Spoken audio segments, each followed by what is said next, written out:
que todo lo controla, que todo lo puede, que no hay nada, por insignificante que sea, que pase desapercibido bajo el control de Dios. Todo, el más mínimo detalle, la Biblia dice que ni un pajarillo cae a tierra sin el consentimiento de Dios y que a nuestros cabellos están contados. Dios controla todo. Si nosotros creemos que Dios es omnipotente, omnisciente, omnipresente, eterno e inmutable, la suma de esos atributos tienen una definición: la soberanía de Dios. Creyendo esos 5 atributos incomunicables que son exclusivos de Dios, llegamos a esa conclusión que Dios es soberano. Él sabe todo, Él lo puede todo y Él controla todo. Lo que ocurre que a veces surgen preguntas en nosotros, en pensar y en decir, si Él lo puede todo y es un Dios de amor y de misericordia, el por qué no interviene en eliminar males. Mis queridos hermanos, la soberanía de Dios tenemos que entender que como norma no trabaja eliminando males, sino que Él permite que se originen, pero con unos propósitos, con el propósito de vencerlos, glorificarse y al final sacar de los males bienes. Él no trabaja en base a lo que Él sabe, porque sería como trabajar con ventaja, como llevando la delantera, no. Él se debe a las leyes que Él ha establecido y Él no atenta contra los principios que Él ha establecido en el mundo. A veces su soberanía no siempre trabaja eliminando males, sino es verdad que Él permite que se origine, pero con un fin. Los vence, se glorifica y repito, y a largo plazo el Señor siempre gana. Y los males los revierte y los convierte en bienes. La pregunta que siempre nos hemos hecho es si sabía que Lucifer se iba a rebelar, ¿por qué no crea? Pues que no lo cree. Si sabía que se iba a llevar la tercera parte de los ángeles, pues muerto el perro se acabó la rabia. Pero Dios no trabaja como nosotros pensamos. Él es verdad que Él permite que se origine el mal, y aunque Él sabe que se va a rebelar, lo crea, pero eso sí, para vencerlo. Por eso es que dicen en Apocalipsis capítulo 20, dice, y el falso profeta, la serpiente antigua y el anticristo fueron lanzados al lago de fuego, y el humo de su tormento subirá por los siglos de los siglos. Por una eternidad, hermanos, se manifestará que Dios ha hecho justicia y que ha triunfado la justicia por encima de la injusticia, que el bien ha triunfado sobre el mal, que la luz ha vencido las tinieblas, y por una eternidad Dios se va a llevar la gloria y va a tener a sus enemigos por estrado de sus pies. De la misma forma, pues surge la pregunta, y si Él contaba con los fracasos de la caída, pues ¿por qué pone el árbol en el huerto? Pues que no hubiera puesto el árbol si Él sabía por anticipado que el hombre iba a caer. Claro que sí, pero repito, Dios no siempre trabaja eliminando males ni impide que se originen con el fin de vencerlos, glorificarse y sacar de los males bienes. Por eso es que Él es verdad que contempla los fracasos de la caída,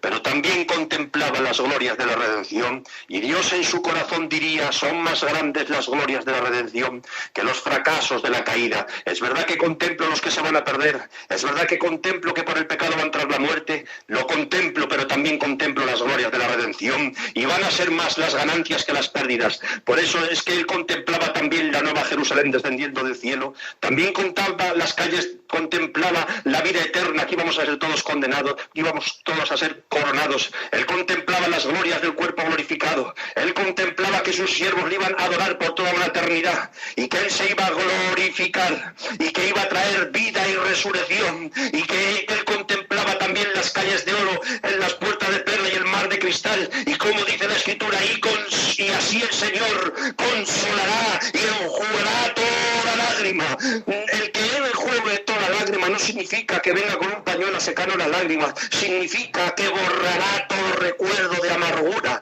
porque si en el cielo hubiera algún recuerdo de amargura, hermanos, no sería cielo. Por eso Él contemplaba las glorias que iban a traer la redención y dijo, vale la pena, aunque contemplo también los fracasos de la caída, pero también contemplo la gloria, la bendición, la salvación, que voy a ser hecho cabeza de una nueva creación, que voy a tener mi iglesia, mis redimidos, que voy a ver el fruto de la aflicción de mi alma y voy a quedar satisfecho. Por lo tanto, entendamos que la soberanía de Dios no siempre impide que los males se originen. Él permite que se originen, pero para vencerlos, glorificarse y al final triunfar y sacar de los males bienes. En el nombre poderoso poderoso de Jesús. En el episodio que acabamos de leer, hermanos míos, de José, cómo se encuentra con sus hermanos, podemos ver cómo Dios tenía ahí unos propósitos, que podía haber intervenido para librar a José del sufrimiento, pero opta por no intervenir. Pero antes de entrar en el texto del episodio de José, que es hermoso, yo tengo que explicarles 4 causas adicionales de sufrimiento, porque si no explico estas causas adicionales de sufrimiento, pues hay lagunas en el mensaje y en estos temas, hermanos, son temas delicados y no se puede dejar lagunas. Hay 4 causas adicionales de sufrimiento, pero que por encima de esas 4 causas adicionales está la soberanía de Dios controlando todo. Controlando, dirigiendo, orquestando. Él tiene las riendas de la historia de la raza humana y a Dios no se le escapa nada. Pero tengo que hablarles de 4 causas adicionales de sufrimiento. Número 1, sufrimos porque estamos viviendo las consecuencias de vivir en un mundo caído. Y eso, hermanos míos, lo sufrimos todos. Por pisar tierra maldita.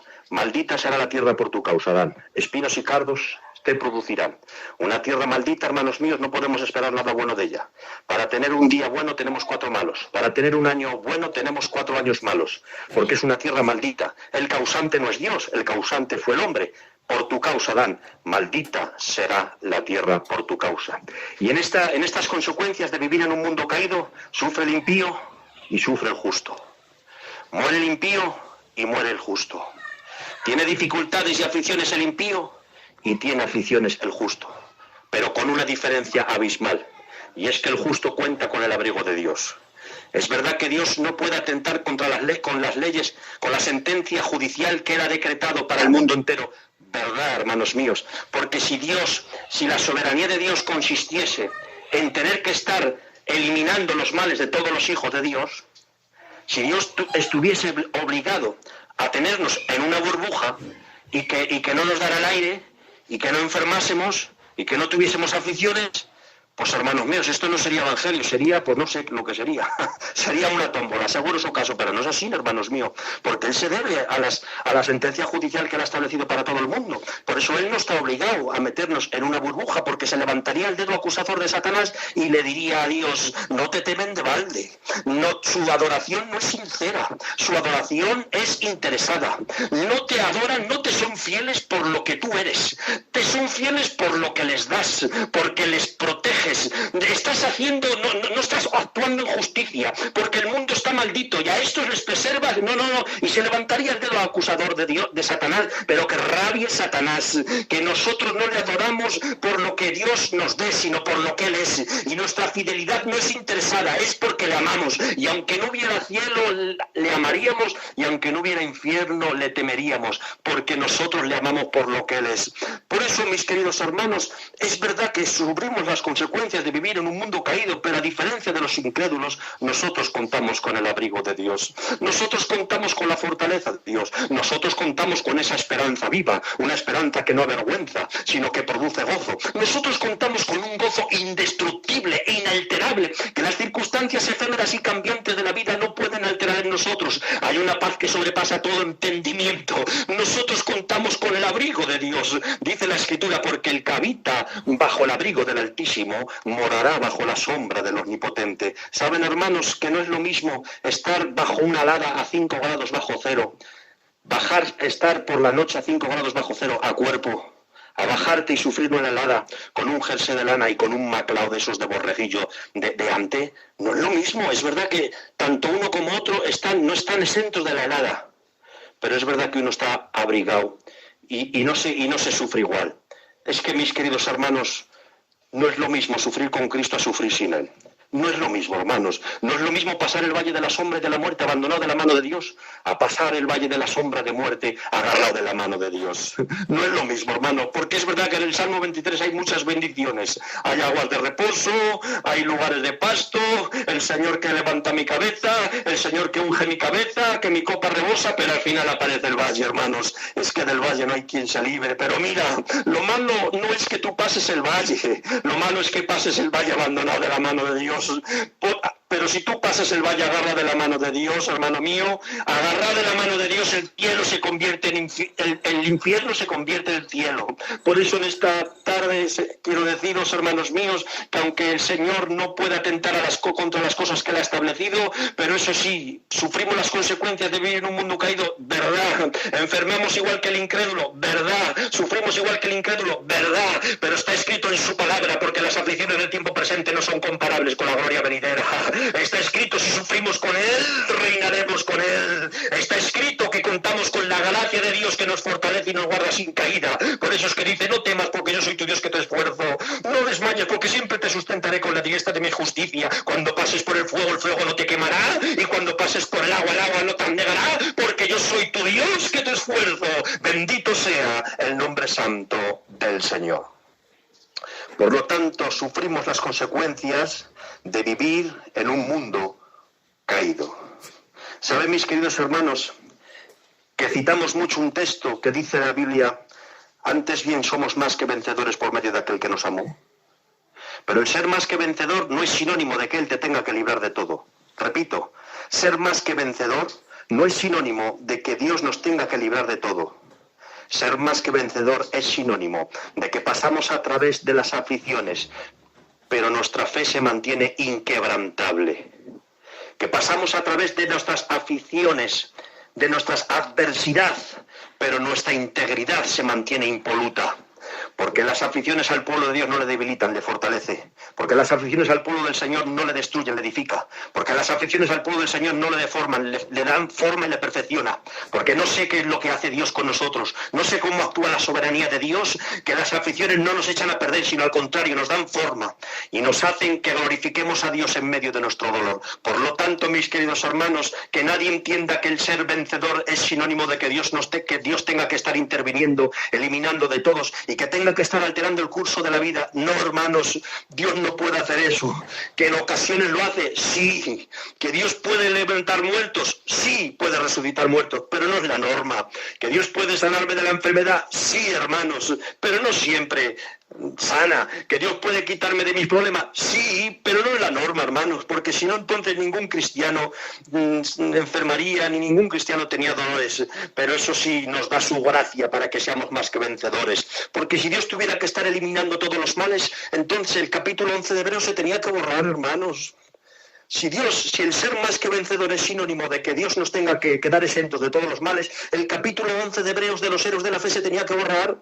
Pero es que no vemos que en el libro de los Hebreos los héroes de la fe fueran exentos del mal. Lo que sí vemos es que por la fe, vivieron por la fe, caminaron por la fe, vencieron por la fe. Por eso dice la Biblia, de los cuales Dios da buen testimonio de ellos, y el mundo no era digno de estos hombres. Por eso, mis queridos hermanos, seamos hombres y mujeres de Dios. Fortalezcámonos en el Señor y en el poder de nuestras fuerzas, y entendamos, gloria al Señor, que si ni aun el mismo Jesús fue librado del Getsemaní, cuánto no más nosotros, hermanos, los tenemos que pasar. ¿Ustedes se imaginan si Job no hubiese sido probado? ¿Ustedes se imaginan si Job no hubiese sido quebrantado?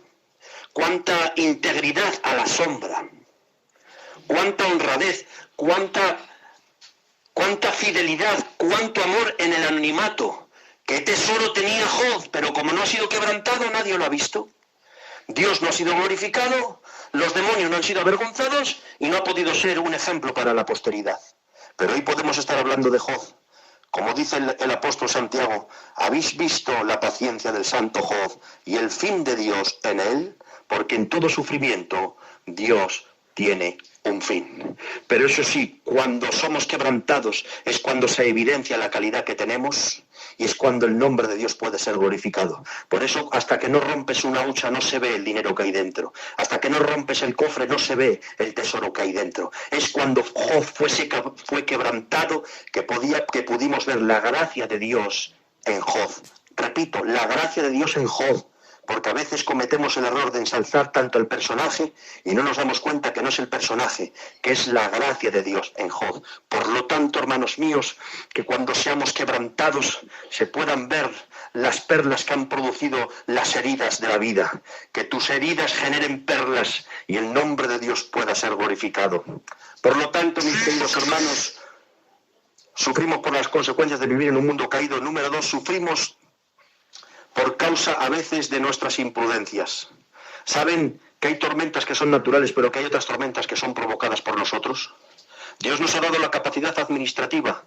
Y la Biblia dice que Dios le dijo a Adán, Adán, todo esto te lo he dado, enseñoréate, administra bien mi creación, pon el nombre que tú quieras a los animales, labra mi huerto, cultiva mi huerto, cuida mi huerto, administra bien, porque Dios nos ha dado al hombre la capacidad administrativa. Y a veces sufrimos porque somos malos administradores de nuestra economía.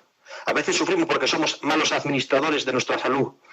Y comemos cosas que no tenemos que comer y enfermamos, porque Él nos ha dado capacidad administrativa para administrar bien mis hábitos alimenticios, para administrar bien mi economía, para administrar bien mis hijos, que no me salgan balas, y a veces sufrimos por causa de nuestras propias imprudencias. Por eso es que dice la Biblia, el alma diligente enriquece, pero el alma negligente empobrece. Número 3, a veces sufrimos también porque el diablo está puesto para afligir a los creyentes. Por eso es que dice la Biblia, sed sobrios y velad, porque vuestro adversario el diablo anda alrededor de vosotros buscando a quien devorar. Sufrimos también porque el diablo está puesto para afligir a los creyentes. Pues nosotros, sabiéndolo, vamos a hacer caso a la Escritura que dice, no deis lugar al diablo. No se lo pongamos fácil.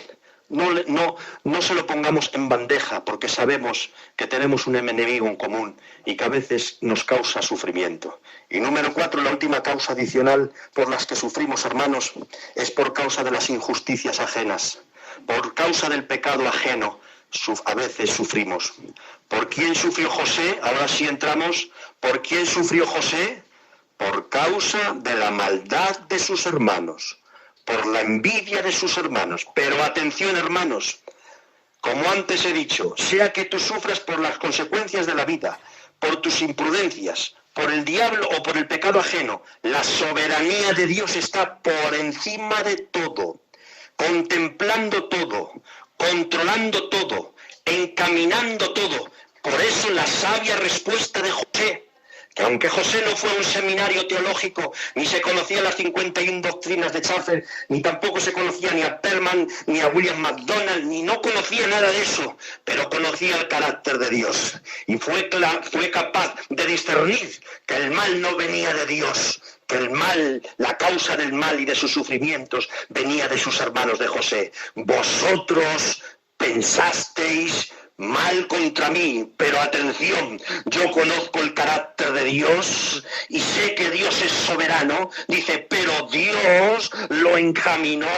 a lo bueno para preservación de vida. Dios ha permitido mucho todo esto. Ahora, hermanos, qué respuesta es más sabia la de José.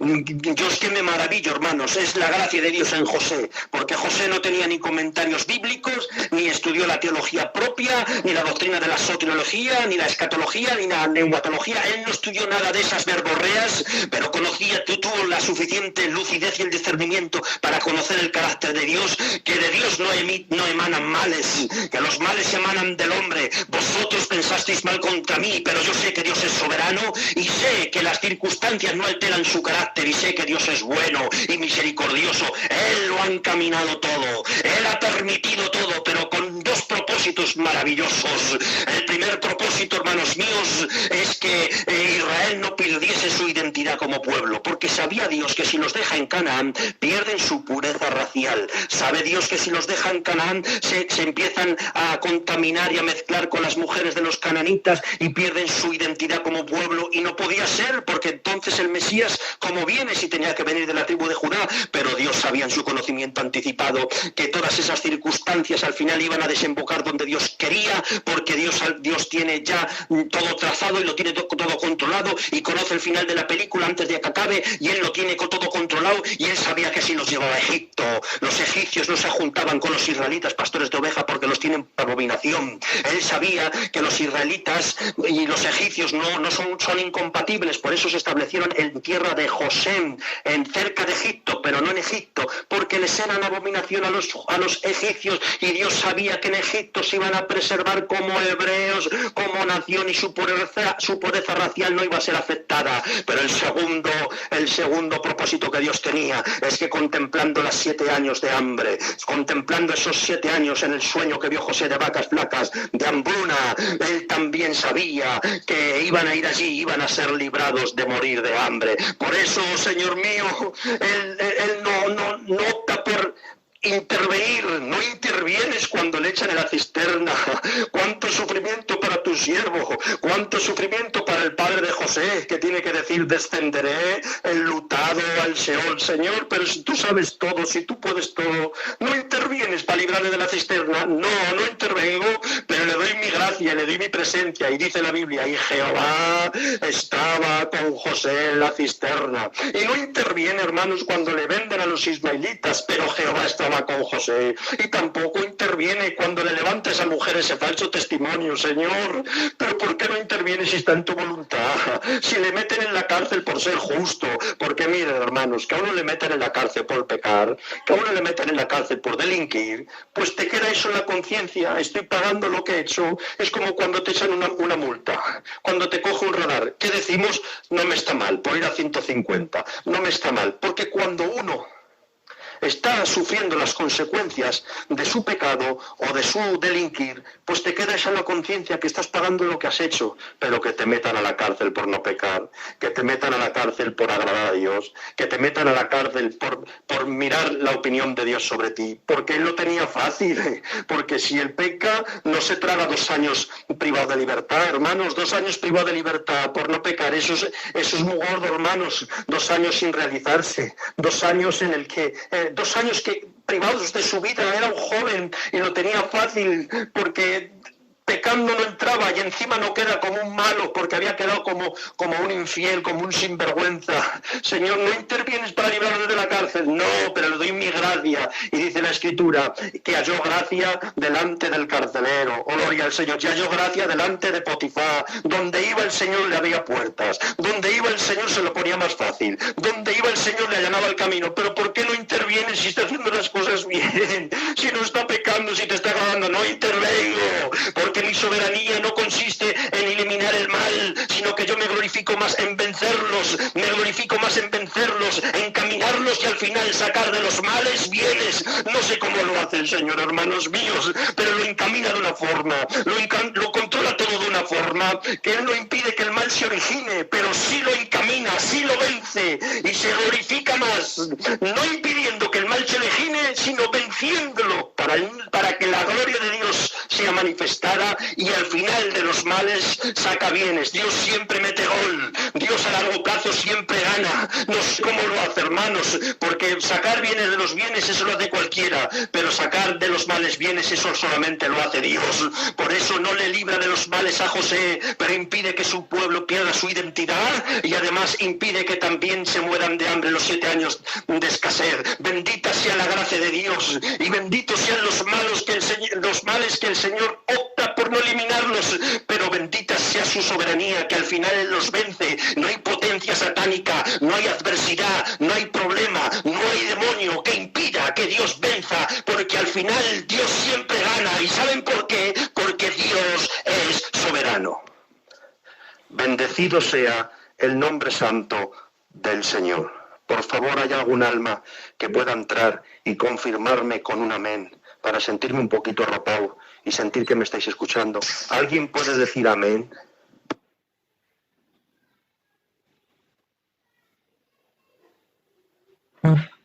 Dios te bendiga, adelante.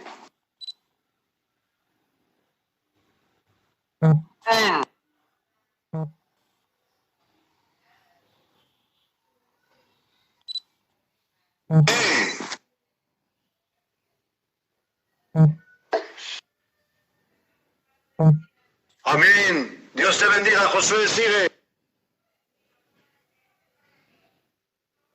Amén. Dios te bendiga.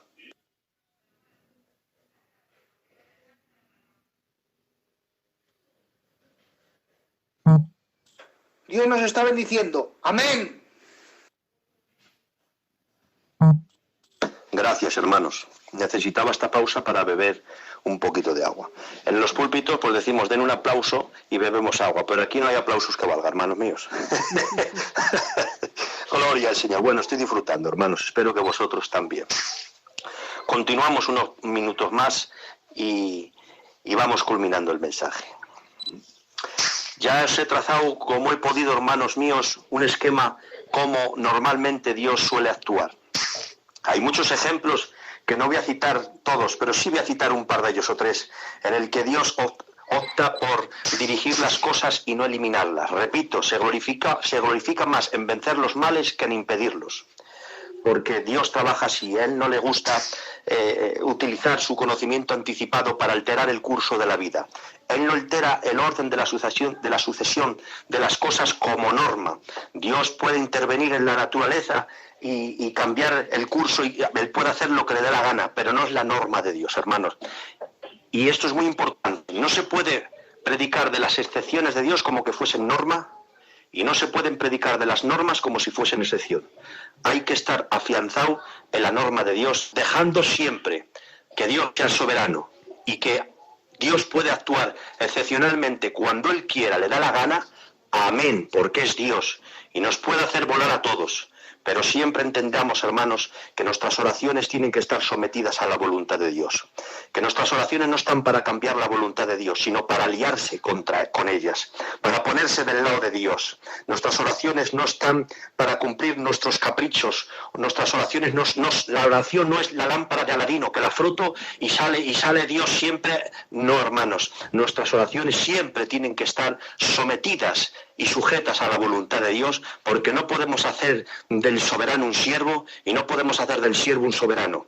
Hay quien ora de una forma, decretando y declarando que parece que Él es el soberano y que Dios es el siervo. No, hermanos. Por eso entendamos la oración en su contexto. A veces el pueblo de Dios se decepciona mucho de la oración, pero a lo mejor somos culpables los ministros, porque no enseñamos la oración en su contexto. La oración no es la lámpara de Aladino, la oración no es para cambiar la voluntad de Dios. No, hermanos. Lo que sí hace la oración es activar lo que Dios ha determinado hacer. Es como el interruptor y Dios espera que oremos para actuar y para realizar y cumplir los propósitos redentores que Él ya tenía por adelantado en cumplir. Activan la voluntad de Dios, pero no la alteran, hermanos míos.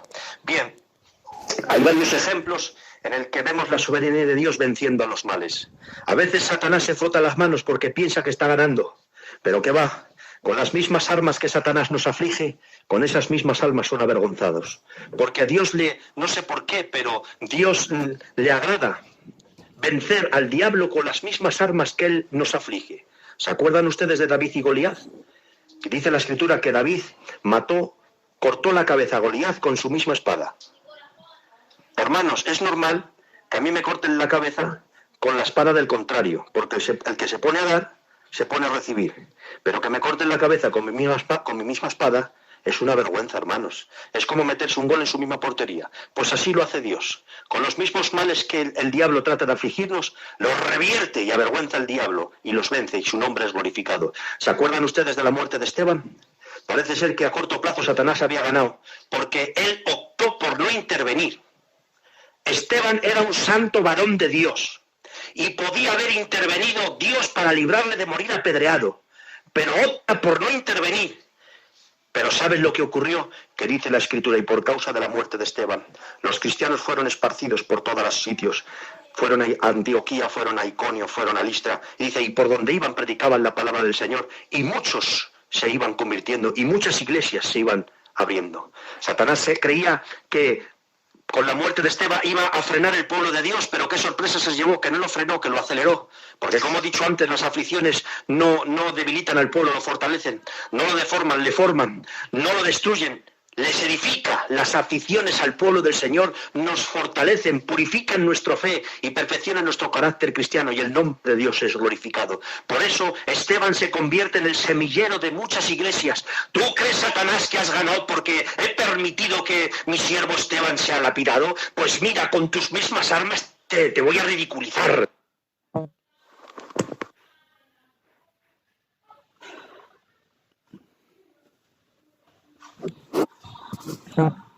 Y lo mismo ocurrió, hermanos, con Pablo y Silas en el calabozo de más adentro. ¿Podía haber Dios intervenido para librarles del calabozo de más adentro? Pues claro que sí. ¿Podía haber intervenido para librarle de aquellos azotes? Pues claro que sí. ¿Y de los grillos? Pues claro que sí. Pero opta por no intervenir. Pero atención, de todos esos sufrimientos en los que Dios no interviene, dice la Escritura, y el carcelero y toda su casa se convirtió. Señores, ¿qué debo hacer para ser salvo? ¿Creéis será salvo? Dice, y toda la casa del carcelero se bautizó. Es decir, que aunque Dios no interviene, eliminando los males de Pablo y Silas, pero los revierte.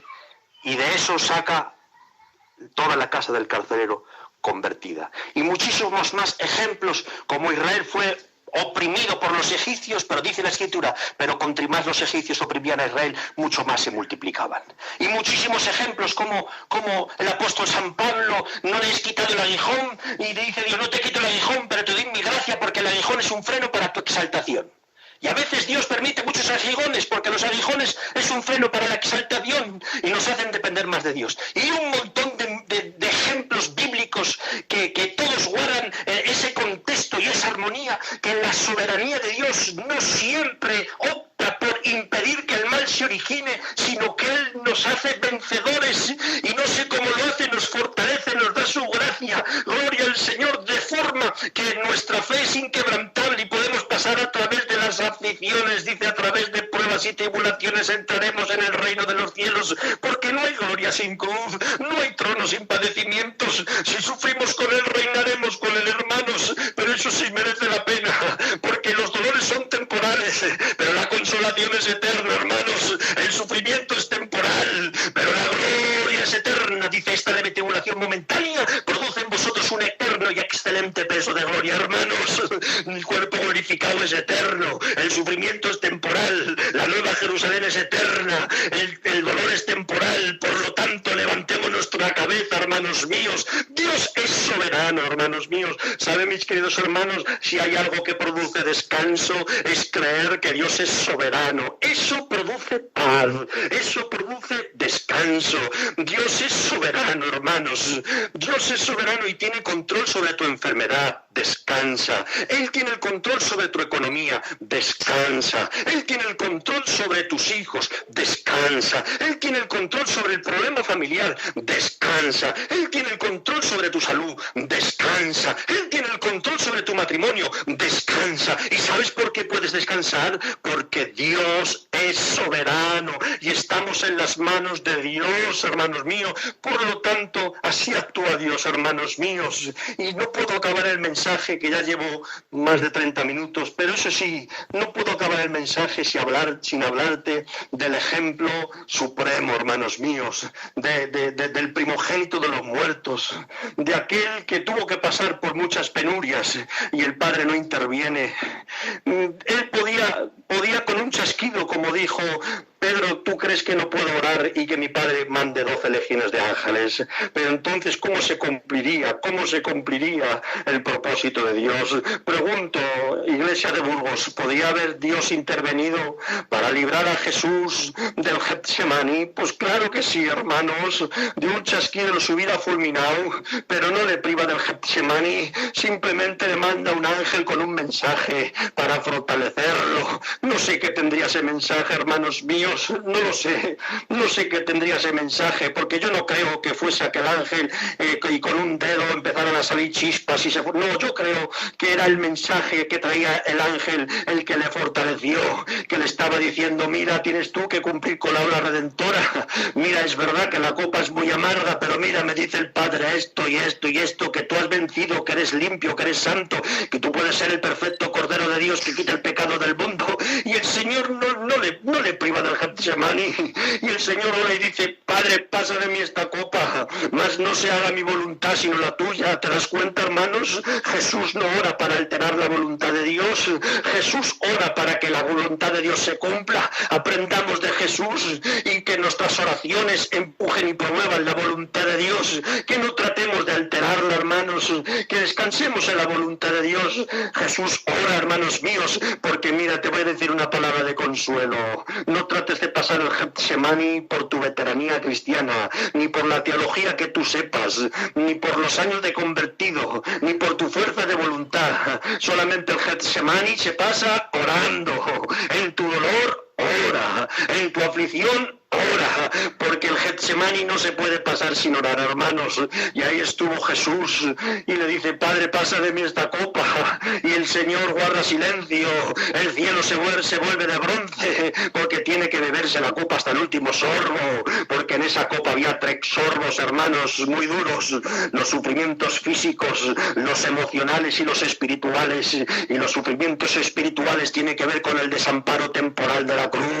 Pero el cielo guarda silencio porque se tiene que beber esa copa. Y le dice Dios: mira, el Papa, no puedo intervenir para librarte del desamparo temporal, porque yo si no intervengo es por librar a los hermanos que tienes que llevar a la gloria, para librarles a ellos del desamparo eterno. No te puedo librar a ti del desamparo temporal, no puedo intervenir para librarte de morir a ti, pero es que lo hago para librarle de morir a ellos. No puedo intervenir para librarte de ser despreciado y desechado entre los hombres, de ser varón de dolores experimentado en quebranto, de que como que escondimos de su rostro fue menos especial y no le estimamos. Y ciertamente él sufrió nuestras enfermedades y sufrió nuestros dolores, mas nosotros le tuvimos por herido y abatido de Dios. Y el castigo de nuestra paz fue sobre él y en su llaga fuimos sanados. Mas Jehová cargó en él el pecado de todos nosotros. Dice: como cordero fue llevado al matadero y enmudeció y no abrió su boca. Y dice la Escritura: pero verá el fruto de la aflicción de su alma. Oh, gloria al Señor por eso. Aunque Dios tenía poder, soberanía, yo me imagino al cielo, gloria al Señor, y me imagino al Padre levantar el trono con las manos extendidas, diciendo a los arcángeles, a los serafines, a los querubines, al arcángel Miguel: Miguel, que nadie se mueva, que nadie descienda, que nadie saque la espada, porque mi hijo tiene que beberse la copa hasta el último sorbo, porque muchos hijos tienen que llevar a la gloria, porque yo ya contemplo a la esposa, yo ya contemplo que él va a ser cabeza de una nueva creación, yo ya les contemplo sentados en los lugares celestiales con Cristo, que nadie desciende y que nadie haga nada, y el Señor tiene que sufrir, y no puede intervenir para librarle de los clavos, ni del dolor, ni de la vergüenza, ni del tener que morir suspendido entre el cielo y la tierra como un maldito. Pero ¿sabes por qué no interviene? Para hacerte a ti bendito, porque la soberanía de Dios no siempre trabaja eliminando males, sino que Él se glorifica más en vencerlos para llevarse la gloria y de los males sacar bienes. ¿Y saben por qué? Porque Dios es soberano. Un abrazo para todos mis hermanos, y que la paz de Dios, que sobrepasa todo entendimiento, guarde sus corazones. Ojalá este mensaje les haya edificado y puedan acostarse en su cama diciendo: gracias, Señor, porque una vez más nos has recordado que tú eres soberano. Por eso en paz me acostaré y asimismo dormiré, porque solo tú me haces vivir confiado.